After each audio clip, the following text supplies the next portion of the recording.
Welcome everyone, आप देख रहे हो मन्नत ऑफिशियल यूट्यूब चैनल।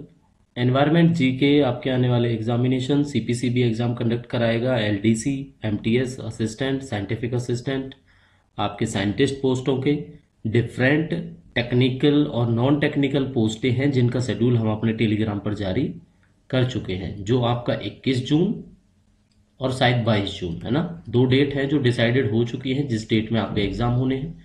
इसमें साइंटिस्ट एमटीएस से लेके और साइंटिस्ट तक की जो पोस्टें हैं उसमें एक सिलेबस, जो टॉपिक है वो कॉमन है। वो कौन सा है? वो है आपका एनवायरनमेंट जीके। तो एनवायरनमेंट जीके के हम आपको जरूर लास्ट ईयर के क्वेश्चंस भी प्रैक्टिस करवाएंगे, लेकिन ये फर्स्ट क्लास है आपके रिव्यू के लिए। आप एक बार क्लास को देखो और आपको क्या समझ आता है एनवायरनमेंट जीके से। कंसर्न्ड टॉपिक वाइज इस चीज को करवाएंगे एनवायरनमेंट जीके में। बेसिकली आप देखोगे एनवायरनमेंट जीके एंड एनवायरनमेंट की डेफिनेशंस के बेस्ड क्वेश्चंस हैं जो आपसे पेपर में पूछे जाएंगे। तो चाहे कोई आपको प्रीवियस ईयर का पेपर साइंटिस्ट का भी मिलता है तो समझ लेना एमटीएस वाले बच्चों के काम आएगा।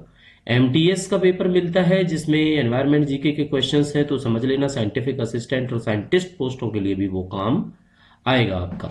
तो एनवायरनमेंट जीके स्टार्ट करने से पहले बेसिकली आपको यही बताना है कि CPCB central pollution control board, ठीक है, सेंट्रल पोल्यूशन कंट्रोल बोर्ड एक स्टैच्यूरी बॉडी है। जैसे ही आपको पता है सेंट्रल गवर्नमेंट होते हैं, ऑटोनोमस बॉडीज होते हैं, स्टैच्यूरी बॉडी होती है, तो ये स्टैच्यूरी बॉडी के अंदर आता है। सीपीसीबी के बारे में अलग से बात करेंगे। जितना आपको पढ़ाएंगे सीपीसीबी के बारे में उससे ज्यादा आपके पेपर में नहीं आएगा, इस चीज की गारंटी है।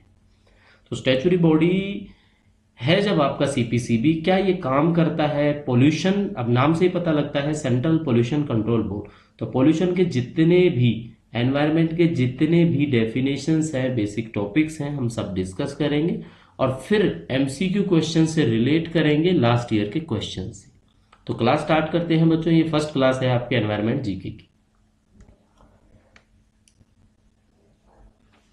तो एक एक पॉइंट करके चीजें हम समझेंगे। अगर आपसे पूछा जाता है इकोसिस्टम, कि आपका इकोसिस्टम क्या होता है, तो क्या होता है इकोसिस्टम, ये आपकी एक डेफिनेशन है। तो इकोसिस्टम के बारे में अगर आप पढ़ोगे तो जो ये वर्ड है इसको कॉइन किया था। यहां पे अगर कॉइन्ड वर्ड आता है ना, तो ये वर्ड दिया किसने? तो इसको दिया था आर्थर आर्थर जी।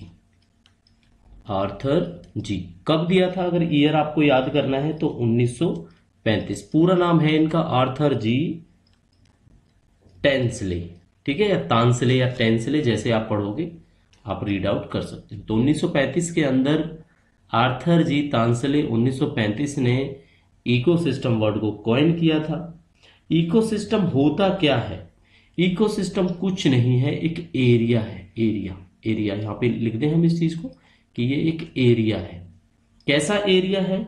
जिसके अंदर आपके प्लांट्स भी आते हैं, जिसके अंदर आपके एनिमल्स भी आते हैं, जिसके अंदर आपके अदर ऑर्गेनिजम्स आते हैं, ठीक है। वेदर भी इसके अंदर आता है।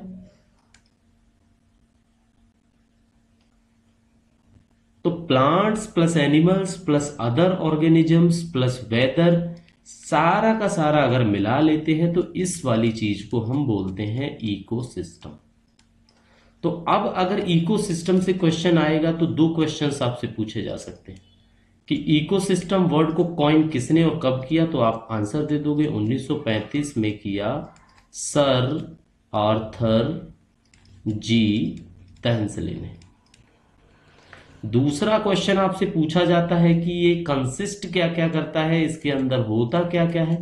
तो सिंपल सा आप जवाब दोगे, इसके अंदर प्लांट होते हैं, इसके अंदर एनिमल होते हैं, इसके अंदर अदर ऑर्गेनिजम्स होते हैं। वेदर वगैरह अगर ऑप्शन में दिया होगा तो आप टिक करोगे ऑल ऑफ द अबव, ठीक है। ये चीजें आपने याद रखनी। तो एक कंसेप्ट आपको पढ़ाया, दो क्वेश्चंस हमने आपको करा दिए हैं। अब आपने ये याद रखने हैं क्योंकि जब हम आगे आपको क्लास करवाएंगे तो इन क्वेश्चंस को एमसीक्यू की फॉर्म में आपसे पूछेंगे, तो आपको पता होना चाहिए ताकि आपकी प्रिपरेशन है वो बेटर हो पाए। पढ़ लिया इकोसिस्टम के बारे में। अभी एक चीज और है जो बतानी है इसके बारे में, वो और बता देते हैं आपको। तो इकोसिस्टम से अगर कोई क्वेश्चन आएगा तो आप उसको तुरंत ठीक कर दोगे। तो इकोसिस्टम में देखते हैं आपको इसमें एक बायोटिक कंपोनेंट होता है, बायोटिक, और एक होता है एबायोटिक। क्लियर हो गया आपको? बायोटिक कंपोनेंट और एबायोटिक, इन दोनों को मिला के भी हम कह सकते हैं कि बनता है इकोसिस्टम। ये बात हमने लास्ट, अगर आप देखोगे जो पिछली स्लाइड में हमने आपको सर्कल के अंदर प्लांट, एनिमल, ये सब कुछ बना के दिखाया, ये वही है। लेकिन अब एक क्वेश्चन और निकल के आएगा कि बायोटिक कौन से होते हैं, ताकि आप आंसर दे पाओ। तो बायोटिक के अंदर सिंपल आता है प्लांट्स, एनिमल्स और अदर ऑर्गेनिजम्स जो हमने आपको बताए थे। ठीक है, अदर ऑर्गेनिजम्स, ये हो जाएंगे हमारे बायोटिक कंपोनेंट। और एबायोटिक कंपोनेंट होंगे, तो एबायोटिक कंपोनेंट वो होते हैं, कौन से होते हैं? रॉक्स होती हैं, कोई भी जो हमारे टर्म है, टेम्परेचर कह दो, ह्यूमिडिटी कह दो, इस तरह से जो फैक्टर है वो सारे एबायोटिक कंपोनेंट। ठीक है, तो कैसे कंक्लूड करोगे आप? बायोटिक का मतलब जो जीवित हैं और एडबायोटिक का मतलब जो अजीवित है। यानी कौन से होते हैं बायोटिक? बायोटिक होता है लिविंग पार्ट। कौन सा होता है बायोटिक? लिविंग। और ये कौन सा होता है एबायोटिक? ये होता है आपका नॉन लिविंग पार्ट। ठीक है, नॉन लिविंग पार्ट। तो एक बार आपको लास्ट स्लाइड से रिवाइज करा देते हैं, तो फटाक से आपने समझना है, अगर अभी तक आपने ये चीज नहीं समझी है तो। देखो, इकोसिस्टम है, प्लांट से बना, एनिमल से बना, अदर ऑर्गेनिज्म से बना, और यहां पे एक वेदर वर्ड जोड़ दिया हमने, इससे बन गया हमारा इकोसिस्टम। दिया किसने ये वर्ड? आर्थर जी तांसले ने दिया, 1935 के अंदर दिया। ठीक है, तो दो क्वेश्चन बने, वो आपको समझ आ गया। अब प्लांट, एनिमल और अदर ऑर्गेनिज्म, ये जो तीनों की तीनों चीजें हैं, ये हमारा बायोटिक का पार्ट है, और जो वेदर है ये हमारा एबायोटिक का पार्ट है। तो यही चीज हमने आपको अगली स्लाइड में समझाई कि इकोसिस्टम अगर डेफिनेशन के हिसाब से या क्वेश्चन के हिसाब से पूछा जाता है, तो आप ये भी जवाब दे सकते हो कि बायोटिक प्लस एबायोटिक बनता है इकोसिस्टम। ठीक है, बायोटिक होते हैं जीवित वाले और एबायोटिक होते हैं नॉन लिविंग, अजीवित। ठीक है, तो बायोटिक में आपके वही आ जाएंगे, PAO, प्लांट, एनिमल और ऑर्गेनिजम्स। ठीक है, अदर, इसके अंदर रॉक्स होगा, टेम्परेचर होगा, ह्यूमिडिटी होगा, ये चीजें आ जाएंगी। ठीक है बच्चों, तो अभी 8 से 9 मिनट की क्लास के अंदर आपको इकोसिस्टम से रिलेटेड जो भी क्वेश्चंस अगर पेपर में पूछे जा सकते हैं, तो आप आंसर दे पाओगे इस चीज का। ठीक है, तो ये चीज आपकी क्लियर हुई। अब आपको एक चीज और पढ़ाते हैं।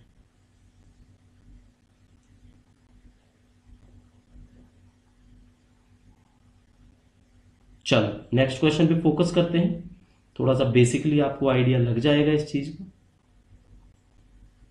नेक्स्ट देख लेते हैं,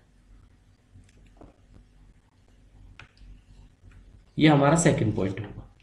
सेकंड पॉइंट में हम आपको पढ़ाएंगे NaAQM, और इसको जब डिस्क्राइब करेंगे तो कम से कम 5 से लेके 10 क्वेश्चंस तक आप कर पाओगे इस टॉपिक को पढ़ने के बाद, क्योंकि इसके अंदर CPCB का भी पढ़ाएंगे हम आपको, एयर क्वालिटी इंडेक्स है वो भी पढ़ाएंगे। तो ये होता क्या है, इसकी फुल फॉर्म आपको पता होनी चाहिए। ये हमारा नेशनल ही होता है, इंडिया का national ambient air quality monitoring. क्या होता है? National ambient air quality monitoring. ठीक है, हो गया क्लियर? ये जो प्रोग्राम है, ये एक प्रोग्राम था। ये कब इनिशिएट हुआ, कब शुरू हुआ, पूछा जाता है पेपर में, तो सिंपल सा जवाब आपने दे देना है कि कब शुरू हुआ। फुल फॉर्म तो आपको पता लग ही गया। हाँ, एक तो कब शुरू हुआ या किसने शुरू किया, तो ये प्रोग्राम शुरू किया CPCB ने। CPCB की फुल फॉर्म बताने की तो हमें जरूरत पड़ेगी नहीं, सेंट्रल पोल्यूशन कंट्रोल बोर्ड, जिसका आप पेपर देने की तैयारी आज की डेट में करते हैं। ठीक है, हो गया। तो NaAQM पढ़ाने से पहले थोड़ा CPCB बता दें। तो CPCB का ये हम आपको बता चुके थे कि ये एक स्टैच्यूरी बॉडी होती है। ठीक है, अब आप कमेंट करके बताना स्टैच्यूरी बॉडी कौन सी होती है, ठीक है, नहीं तो नेक्स्ट क्लास में हम आपको जवाब देंगे इस चीज का। स्टैच्यूरी बॉडी है या ऑर्गेनाइजेशन हम कह सकते हैं, ये किसके अंडर बना, अंडर द एक्ट।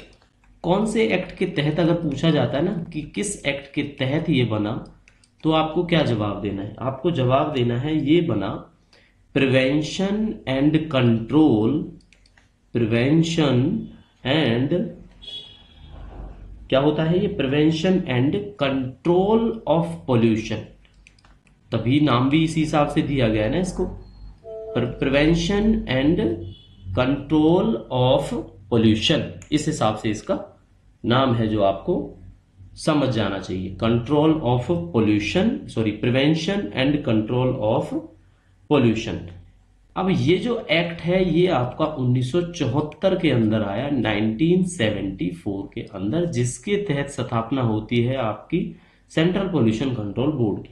इतना आपको क्लियर हो गया, ये किसके लिए रिस्पॉन्सिबल है, तो जैसा नाम है इसका सीपीसीबी का, भाई प्रिवेंट करना है और कंट्रोल करना है पोल्यूशन को। और पोल्यूशन में कौन सा, बेसिकली एयर पोल्यूशन, पोल्यूशन तो और भी है लेकिन इंक्लूडिंग एयर पोल्यूशन वर्ड आपको जरूर दिखाई देगा इसके अंदर, ठीक है। अब इस थोड़े से प्रोग्राम के बारे में समझ लेते हैं, दैट इज NAAQM। अब ये NAAQM सीधी सी बात है सीपीसीबी ने चलाया, सीपीसीबी ने चलाया तो इसका एम क्या था, जैसा नाम के अंदर है, मॉनिटरिंग करना एंड एसेसिंग करना, ठीक है, मॉनिटरिंग एंड एसेसिंग। अच्छा, कोई हिंदी से बच्चा हो तो नो डाउट, बेसिकली हम टॉपिक्स आपको समझा रहे हैं, हिंदी में बात करें, समझ जाना इस चीज को। फिर भी कोई दिक्कत आती है आप कमेंट करके बता सकते हो, नेक्स्ट क्लास में थोड़ा सा फोकस उस चीज की तरफ भी करेंगे। तो एम्बियंट एयर क्वालिटी इस पे बात करता है ये। और क्या था इसके अंदर, इसके अंदर पेपर में अगर पूछे जाएंगे ना तो पूछे जाएंगे कि पॉल्यूटेंट्स कौन से कवर होते हैं। सराउंडिंग में आवाज है उसको थोड़ा सा इग्नोर करना प्लीज। पॉल्यूटेंट्स बताना है आपने कौन से कवर किए जाते हैं, तो SO2 किया जाता है, NO2 किया जाता है, ठीक है, PM2.5 किया जाता है, PM10.0 किया जाता है, या 10 ही लिखते हैं सिंपली, 10.0 नहीं लिखना। तो SO2 क्या होता है, सल्फर डाइऑक्साइड होता है, NO2 क्या होता है, नाइट्रोजन डाइऑक्साइड होता है, PM2.5 ये पेपर में पूछा जाता है, ये भी क्वेश्चन है आपके लिए कि इसमें PM का मतलब क्या है। इसमें PM का मतलब है, फुल फॉर्म समझ लेना आप, पार्टिकुलेट। आगे MCQ करवाएंगे तो आपको ये क्वेश्चन पूछेंगे हम कि what is the full form of PM in PM2.5, तो आप कहोगे पार्टिकुलेट मैटर। आगे जो 2.5 लिखा है वो क्या है, क्या है वो, आगे 2.5 लिखा है, तो 2.5 का मतलब लिखा है साइज लेस देन 2.5 माइक्रोमीटर, इस तरह से कुछ होता है, ठीक है, माइक्रो M। क्लियर हो गया। 10 वाले में कितना होगा, particulate matter size less than 10 micro, PM2.5 PM। इसके बाद और भी चीजें होती हैं, ओजोन, ओजोन का फॉर्मूला O3 होता है, अमोनिया होता है दैट इज NH3 होता है अमोनिया का फॉर्मूला, कार्बन मोनोऑक्साइड होता है तो CO होता है। ये है बेसिकली पॉल्यूटेंट्स जो कवर किए जाते हैं NAAQM के प्रोग्राम के अंदर जो चलाया सीपीसीबी ने, ठीक है। अब एडिशनल इंफॉर्मेशन है, कुछ बेसिक सी और बात है जो हम आपको समझा देते हैं, जो आपको पता होना चाहिए। सीपीसीबी पढ़ने से पहले ये चीज तो आपके दिमाग में आ जाती है कि पॉल्यूशन की बात करता है, लेकिन बेसिकली एयर पॉल्यूशन की। तो एयर पॉल्यूशन की बात करेगा तो एयर क्वालिटी इंडेक्स की बात भी करेगा। तो फुल फॉर्म क्या है इसकी, एयर क्वालिटी इंडेक्स, इसकी फुल फॉर्म। चलो, एयर क्वालिटी इंडेक्स हो गया। ये क्या मेजर करता है, ये मेजर करता है कि एयर की क्वालिटी कैसी है जिसके अंदर आप सांस ले रहे हो। और AQI में ये जितने भी आपके PM2.5 है, PM10 है, और आपकी ओजोन है, आपकी नाइट्रोजन ऑक्साइड है, ये सारी चीजें मेजर की जाती हैं कि इनका लेवल कितना रखा गया है, ठीक है। और जो ये AQI है, अगर कोई आज की डेट में जैसे AQI आपको 90 मिला कहीं पे, तो इसका मतलब क्या है, 24 आवर्स का एवरेज होता है आपका AQI इंडेक्स। ये आपने समझ के रखना है, ठीक है। तो पोल्यूशन कंट्रोल बोर्ड का जो डेटा है, national air quality index, actual में AQI है ये, बट इसको NAQI अगर लिखा मिले तो घबराना मत। N से मतलब नेशनल है, नेशनल एयर क्वालिटी इंडेक्स। तो ये 24 घंटे का एवरेज होता है आपका, ठीक है। यूनिट हमने आपको बताई क्या है, वो माइक्रोग्राम पर क्यूबिक मीटर। माइक्रोग्राम पर क्यूबिक मीटर इसकी यूनिट है, हिंदी में लिख देते हैं, ठीक है। इसका मतलब ही तो होता है माइक्रो, और माइक्रो का मतलब क्या होता है, 1 का 1000वां हिस्सा, ठीक है। ये आपका ग्राम हो जाएगा, ये आपका पर हो जाएगा, और ये जो m क्यूब है इसको बोलते हैं हम मीटर क्यूबिक या क्यूबिक मीटर, ठीक है। तो AQI का आपको पता लग गया। अब अराउंड 17 मिनट्स की आपकी क्लास हो चुकी है। 17 मिनट्स की क्लास के अंदर आपको पता लग गया बेसिकली है क्या ये। तो कॉमन जो स्केल होता है पॉल्यूटेंट्स की क्वालिटी का, वो बेसिकली 0 से 500 के बीच में हम रेंज करते हैं, फिर पता लगता है उसका। फाइनली पॉल्यूटेंट्स जितने भी हैं वो सब AQI टाइम टू टाइम और लोकेशन वाइज आपका वेरी करता है, ठीक है। चल, अभी आपने पढ़ा NAAQM, program run by CPCB। एक प्रोग्राम और रन करता है जिसको सफर बोलते हैं। अब सफर क्या होगा, सफर से फुल फॉर्म आप याद कर लो, system of air quality, system of air quality and weather forecasting, and weather forecasting and research, ठीक है, एंड रिसर्च। ये आपकी फुल फॉर्म है सफर की, ठीक है। चलो, और अगर फुल फॉर्म कोई पूछता है तो EV की आती है, उसका आपको पता है, इलेक्ट्रॉनिक व्हीकल्स या इलेक्ट्रिक व्हीकल्स बोलते हैं इनको, इलेक्ट्रिक नॉट इलेक्ट्रॉनिक। चलो, electric vehicles, EVs, electronic vehicles ऐसे हो जाएगा। और अगर आपको THS कहीं पे मिलता है तो ये क्या होता है, ये होता है टर्बो हैप्पी सीडर। ये एक मशीन होती है, ठीक है, जिसकी सब्सिडी किसानों को दी जाती है, THS। जैसे व्हीकल्स का आपको पता लग गया, EV का हमने आपको बता ही दिया। तो बेसिकली ये प्रोग्राम्स हैं जो मेन आपको समझाने थे, आपसे बात करनी थी। CPCB का आपको पता लग गया, national ambient air quality monitoring programme जो CPCB ने स्टार्ट किया उसका आपको पता लग गया, ठीक है। चलो, तो अब ऐसे ही आप अगर कंपेयर करोगे तो बेसिकली आपको पता लगा होगा कि किस टाइप के क्वेश्चंस हैं जो इसके अंदर से बन सकते हैं, ठीक है। और ऐसे ही क्वेश्चंस आपसे पेपर में पूछे जाएंगे। तो नेक्स्ट क्लास में जरूर क्वेश्चंस के साथ में बात करेंगे जो आपसे पहले, यानी 2025 से पहले जो पुराने पेपर्स हैं जिसमें ये आपके क्वेश्चंस आए हैं, वो हम जरूर डिस्कस करेंगे आपके साथ, ठीक है। तो एक लास्ट MCQ है जो आपसे डिस्कस कर लेते हैं, जो पेपर में आया हुआ है, पूछा गया है। एक POPS अगर ये वर्ड मिलता है कहीं तो इसको बोलते हैं परसिस्टेंट ऑर्गेनिक पॉल्यूटेंट्स। अब पॉल्यूटेंट्स भी ऑर्गेनिक होते हैं, पॉल्यूटेंट्स। तो इसका एक कन्वेंशन हुई थी, एक तरह से कॉन्फ्रेंस समझ लो आप इसको, कन्वेंशन।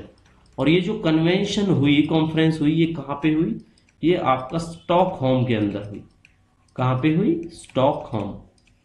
ऐसे होती है ना, HALM होती है शायद स्टॉकहोम की स्पेलिंग, HA है या O है, आप कमेंट करके बताना, होपफुली O होगा, स्टॉकहोम। तो ये कब हुई, ये पेपर में पूछा जाता है, 2001 में हुई। मॉन्ट्रियल प्रोटोकॉल है, ठीक है, UN कन्वेंशन है, और भी ऐसे हैं जो पोल्यूशन से रिलेटेड है, वो हम आपको जरूर करवाएंगे, ठीक है। तो 2001 में ये साइन होती है ये कन्वेंशन, और 2004 में क्या होता है, ये लागू होता है। स्टॉकहोम कन्वेंशन बोलते हैं इसको, ठीक है। बेसिकली क्या था इसका रीजन, इसका रीजन था एक मल्टीलेटरल एनवायरनमेंट था, ताकि ह्यूमन हेल्थ को और बेसिकली एनवायरमेंट को और ह्यूमन हेल्थ को बचाने के लिए कन्वेंशन किया गया था। इसी को बोलते हैं आपका स्टॉकहोम कन्वेंशन। ऐसे ही रोटरडेम कन्वेंशन भी मिलेगा कहीं पे लिखा हुआ, जो आपका 2004 में आया। बेसल कन्वेंशन मिलेगा जो 1992 में आया। तो वो हम जरूर डिस्कस करेंगे, ठीक है। अभी आपने कमेंट करके यही बताना है कि कौन सी पोस्ट से आप बिलोंग करते हो, जिसका एग्जाम 21 जून या 22 जून को होने वाला है, और आपको चाहिए कि इसी तरह के थ्योरेटिकल पोर्शन के साथ साथ एमसीक्यू क्वेश्चंस भी हम करवाते जाएं, ताकि 10 से 15 दिन की क्लास के अंदर आपका अगर 10 से 15 क्वेश्चंस इस एनवायरमेंट जीके से आते हैं तो आप अच्छे से पेपर में कर पाओगे। तो साथियों, ये क्लास थी जो आप डेमो क्लास भी समझ सकते हो। अब ये डिपेंड करेगी आपके रिव्यू के ऊपर कि आगे हम इसको किस तरह से कंटिन्यू करें। तो लॉयल मेंबर अगर हमें ज्वाइन करना है तो 29 रुपीज किसी भी वीडियो को प्ले करोगे आप, ज्वाइन बटन अवेलेबल है।